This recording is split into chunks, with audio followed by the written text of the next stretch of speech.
Well, imagine being told by your doctor your child doesn't qualify for an organ transplant because of their disability. Yeah, it's a terrible reality for a lot of families in Wisconsin. But now lawmakers are one step closer to changing it.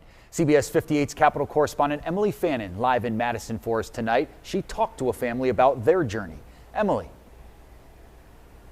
We often hear lawmakers talk about in this building their best ideas for legislation comes from their constituents. And for the Kolcheski family, they knew they had to do something to try and change state law.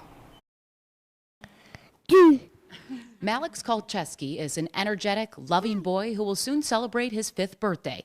But shortly after he was born, his parents found out he had a heart defect, which is common for babies born with Down syndrome. We really had two options to choose from. Do you do a surgery that you know your son is going to die in 10 years, or do you do the risky surgery that your son can live? When they asked their doctor why not an organ transplant, they were shocked to learn Malex was ineligible. They simply said that wasn't an option.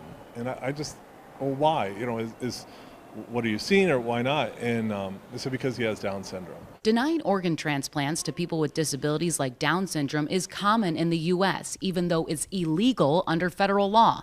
Some physicians worry the procedure could be dangerous or it's unlikely to improve the patient's life. But having that option is what the Kolcheski family is fighting for. To sit at that table and to hear that our son did not qualify and is not worthy enough was just heart-wrenching, and we want to change that. The ayes have it.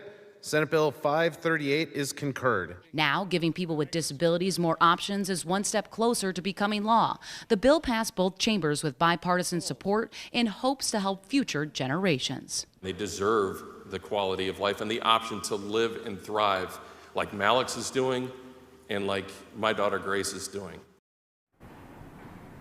This bill now heads to Governor Tony Evers' desk, and if he signs it, many are hopeful they can then call it Malex's Law. In Madison, Emily Fannin, CBS 58 News.